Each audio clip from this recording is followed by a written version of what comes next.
मेरा अनुभव तो सही निकला, सत्य निकला। जैसा बोले वैसे सही है। बिना बताए ही आपका नाम, पूरे फैमिली का नाम बता देते हैं और आपके जीवन में जो भी घटनाएं हुई है एकदम 100% सही बताए हैं। हम कुछ भी नहीं बताए उनको कि क्या होने वाला है, कि पहले क्या हो चुका है। मैं तो बहुत चकित हो गई कि बाप रे ये क्या हो रहा है करके। बागेश्वर बाबा से सेम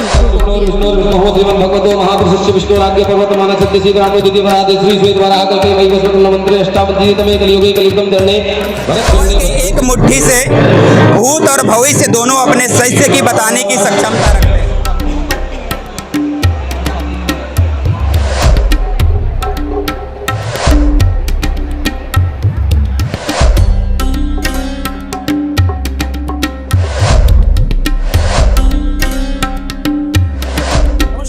शिवेंद्र और आप देख रहे हैं 10 अच्छी खबर। सावन का आज चौथा सोमवार है और इस चौथे सोमवार में विभिन्न प्रकार के बड़े बड़े आयोजन किए जा रहे हैं। भगवान शिव की भक्ति की जा रही है और मेरे पीछे आप देख सकते हैं कि एक भव्य आयोजन है और ये आयोजन है महारुद्राभिषेक का, जहाँ पर 51 पार्थिव शिवलिंग बनाए गए हैं। जैसा कि आप जानते ही हैं कि पार्थिव शिवलिंग का बहुत ज्यादा महत्व होता है, तो उस पार्थिव शिवलिंग, वो भी 51 पार्थिव शिवलिंग का यहाँ पर रुद्राभिषेक किया जा रहा है, महारुद्राभिषेक किया जा रहा है। और आपको बता दें लगभग 101 जोड़े हैं, 200 से ज्यादा संख्या है। और ये भव्य आयोजन जो कर रहा है वो है आस्था समिति, और आस्था समिति के कार्यकर्ता हमारे साथ में, इनसे बात करेंगे। हर हर महादेव। हर हर महादेव। सौरभ जी, एक बहुत भव्य और पुण्य आयोजन आप लोग करा रहे हैं, तो क्या क्या आयोजन में आज होने वाला है, कितने लोग आए हुए हैं? भैया लगभग 111 जोड़ियां आई है।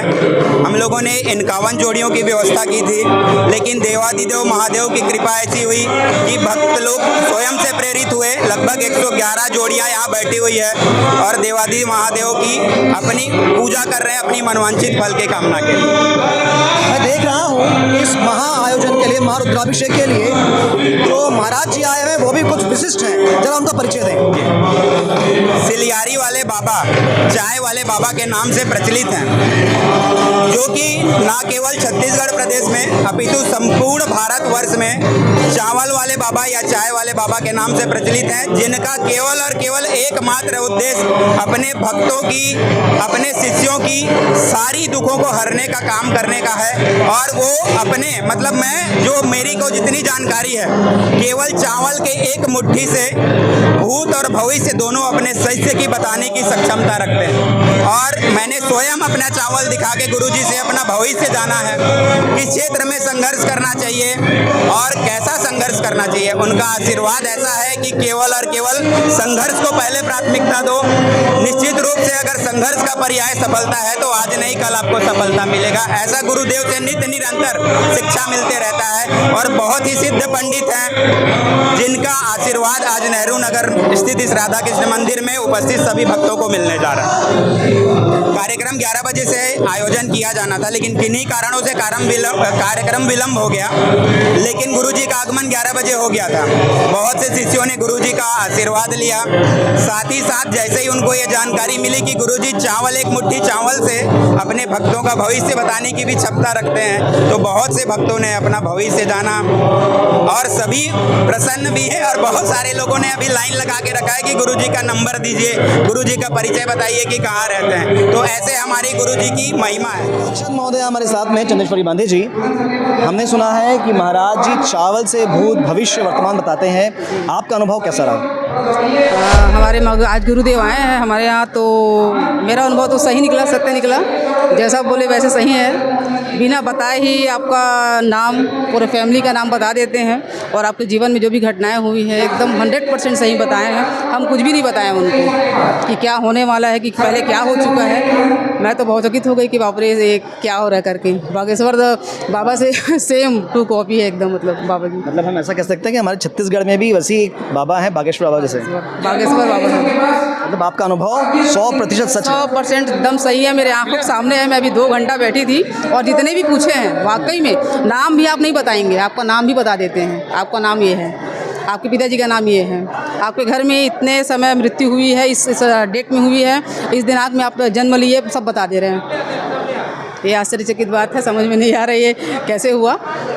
मुझे सुनकर खुद ही आश्चर्य लग रहा है, क्योंकि हमने इस कार्यक्रम को नहीं देखा है, पर हम प्रयास करेंगे कि आपको जरूर दिखाएं। चलिए, महाराज जी ने क्या कहा महारुद्राभिषेक के बारे में, क्या कहते हैं, क्यों है इतना महत्व सावन में महारुद्राभिषेक का, वो आपको सुनाएंगे और इस महारुद्राभिषेक के कार्यक्रम के अंश को दिखाएंगे। ऐसी शंकर भगवान की जय। सबको ओम नमः शिवाय। श्री राधे। यह जो अस्तित्व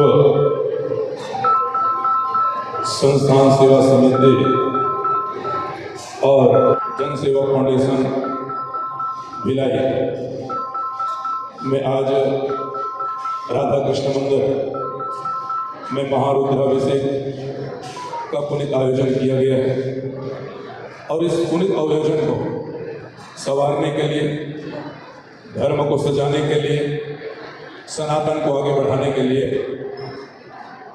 जो अस्तित्व सेवा संस्थान ने जो मेहनत किया है महारुद्राभिषेक कराने का, जिसमें कहीं न कहीं कहा जाता है कि कहीं न कहीं सूत्रधार में एक महासूत्रधार होता है, और उस महासूत्रधार को बनाने के लिए हमारे बीच हमारे शिष्य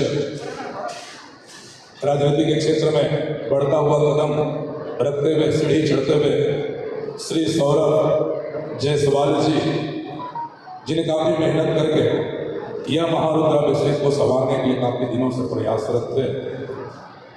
सभी को ये महारुद्राभिषेक कहीं न कहीं हमारे हिंदू सनातन को और सनातन धर्म को आगे बढ़ाने के लिए यह आयोजन किया जाता है। यह रुद्राभिषेक हम घर में भी कर सकते हैं, ब्राह्मण जन, विद्वत जन, वेद पाठी जन को बुला करके। लेकिन कहा जाता है जहाँ एक संत होता है तो लोग बोलते हैं संत जी आए हैं, लेकिन अनेकों संत आ जाए वहाँ पर संत ही नहीं भगवान आ जाते हैं। इसी तरह घर में रुद्राभिषेक हो तो भगवान को बुलाना पड़ता है, लेकिन ऐसे महारुद्राभिषेक के एक पंडाल के नीचे करें तो भगवान शंकर जी को भी आना पड़ जाता है। ऐसे महारुद्राभिषेक में हम सभी शामिल हुए हैं। भाई साहब से पूछा गया कि इस रुद्राभिषेक सावन में ही क्यों महत्वपूर्ण माना जाता है। ऐसे तो साल भर रुद्राभिषेक चलती है, लेकिन श्रावण का विशेष क्यों? तो पौराणिक कथा के अनुसार में समुद्र मंथन के द्वारा अमृत प्राप्ति के साथ अमृत ही नहीं, उस समुद्र मंथन में जहर भी निकला था, और भगवान शंकर जी इस जहर को अपने कंठ में धारण कर लें ताकि यह सृष्टि का विनाश न हो। अगर वो कंठ में धारण नहीं करते तो जहर से सृष्टि का विनाश निश्चित था। और उस प्रभाव को कम करने के लिए जो भगवान शंकर जी ने जब विष को धारण किया तो भगवान शंकर जी के ऊपर में प्रभाव मत पड़े, शिव जी के ऊपर में प्रभाव मत पड़े। ऐसे उस प्रभाव को कम करने के लिए ऋषि मुनियों के द्वारा सावन के महीना में भगवान शंकर जी की पूजा अर्चना की, और जो ऋषि मुनियों ने शिव पूजा अर्चना की वह दिन शुरुआत था सोमवार। जैसे भगवान शंकर जी के ऊपर में विष का प्रभाव नहीं हुआ, वैसे आज सोमवार को यदि कोई रुद्राभिषेक करते हैं तो उसके परिवार में समय रूपी विष, संकट रूपी विष का प्रभाव नहीं होता है, दुख रूपी विष का प्रभाव नहीं होता है। जो हमारे रुद्राभिषेक करने से भगवान शिव के ऊपर में प्रभाव नहीं हुआ, उसी तरह हमारे रुद्राभिषेक करने से हमारे अंदर भी दुखों का अर्थात कष्टों का प्रभाव नहीं होगा। यह श्रावण सोमवार का बड़ा महत्वपूर्ण विषय है। आप लोग एक भी बता देता हूँ, यही श्रावण सोमवार का व्रत माता देवी पार्वती जी ने भी किया, और भगवान शिव से कथा हुआ जुड़ा है।